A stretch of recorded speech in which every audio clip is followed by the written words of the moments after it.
행자의 구조를 보면 히읗과 에라고 하는 글씨가 있고요. 아래 받침으로 이응자를 그려주면 되겠습니다. 그래서 지난 시간에 공부한 대로 위에 네모칸과 아래 네모칸을 분리를 해서 두 개의 구조로 나눠 놓고 다시 위의 구조를 반으로 나눠서 A, B, C라고 하는 칸이 있다고 예를 들면 A 칸에는 히읗을, B 칸에는 에를 써주면 되는데요. 이렇게 에가 들어가는 경우나 에가 들어가는 경우, 에라든지 에가 들어가는 경우에는 이 사이의 간격을 너무 많이 띄게 되면 영어의 H자처럼 보이죠. 이렇게 간격을 많이 띄게 되면 왼쪽에 이렇게 히읗을 써서 해자를 썼을 때 글씨가 너무 벌어지는 그런 느낌이 들게 됩니다. 따라서 해라든지 에라든지 에라든지 이런 글자를 쓸 때는 이렇게 간격을 벌리는 것보다는 이 사이의 간격을 조금 줄여서 글씨 두께보다 줄여서 쓰게 되면 이 글자의 공간이 좁아지면서 전체적인 균형을 맞추기가 좀 더 쉽겠습니다.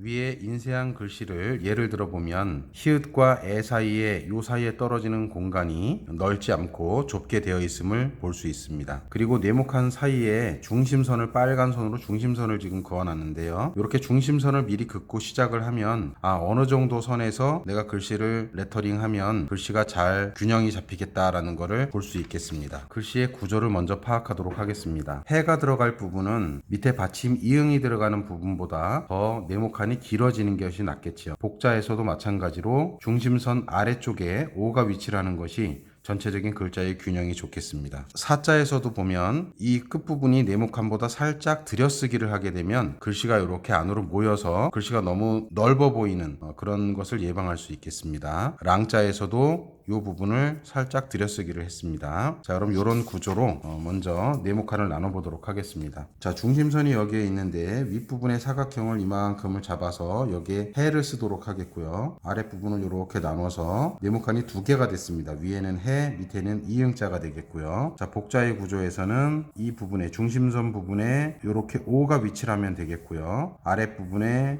기역, 윗부분에 비읍자가 들어가는 구조가 되겠는데요. 이때도 역시 가운데 O자보다 비읍자와 기역자를 살짝 들여쓰기를 해서 이렇게 들여쓰기를 해서 글자가 더 보기 좋게 디자인해 보도록 하겠습니다. 자, 사자가 써지는 공간에서는 아까 살짝 안으로 들여쓰기를 한다고 했죠. 그래서 글자의 두께를 살짝 정해주고요. 이렇게 하면 아자가 만들어지는 공간이 됩니다. 비슷한 공간만큼 떼서 네모칸을 만들어 놓게 되면 이 부분에 시옷을 레터링하면 되겠습니다. 자, 랑자에서는 아까 행자 썼던 글씨와 라자를 썼던 글씨의 중심선을 쭉 이어보게 되면 자, 이 위치와 이 위치가 비슷한 위치가 되겠습니다. 그래서 아까 행자를 쓸 공간을 이 정도로 정해놨기 때문에 랑자에서도 이 정도로 해서 네모칸을 위쪽으로 하나 아래쪽으로 하나를 나눠서 밑에는 이응이 들어가면 되겠고요. 위에는 라라고 하는 글씨가 들어가면 되겠습니다. 자, 라자의 구조도 미리 조금 나눠 놓게 되면 이렇게 해서 아자가 들어가겠고요. 그 공간만큼 떼서 이렇게 네모칸이 만들어지는데 이 네모칸 안에 리을을 쓰면 글씨가 완성이 되겠습니다. 자, 그럼 본격적으로 글씨를 써보도록 하겠습니다. 자, 먼저 행자부터 쓸 것인데요. 자, 이 부분에 글씨 두께를 적절하게 정해서 손으로 먼저 두께감을 표시해 보도록 하겠습니다.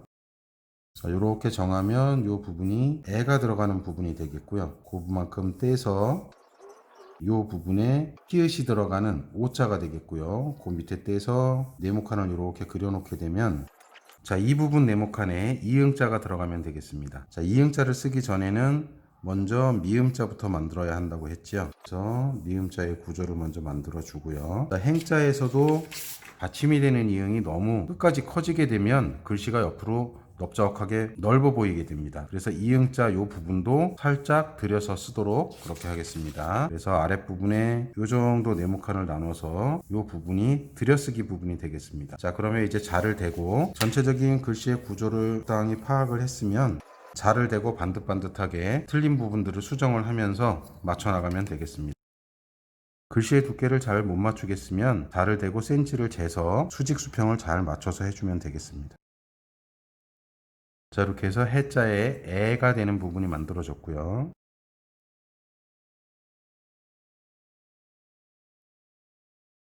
자, 이 부분은 이응자가 들어갈 부분입니다.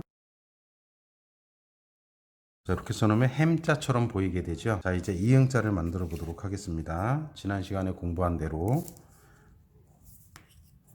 네모칸을 통과하는 이응자의 크기를 잡아서 반원 그려주시고요. 반대쪽에도 반원.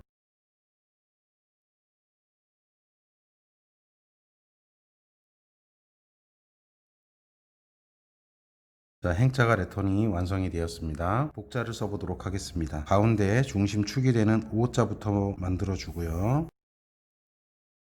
아래 기역 부분은 들여쓰기를 하겠습니다.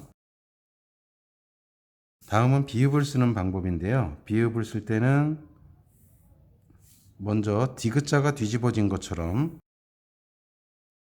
자, 비읍자를 쓸 때는 이렇게 미음자에서 윗부분이 없는, 옆에서 보면 디귿자처럼 보이기도 합니다. 이렇게 구조를 먼저 만들어 놓으시고요. 이 부분부터 이 끝부분까지의 반을 나눠서, 글씨 두께의 반을 양쪽으로 나눠서 이렇게 그려주게 되면 정중앙에 비읍이 되는 부분이 만들어지게 됩니다.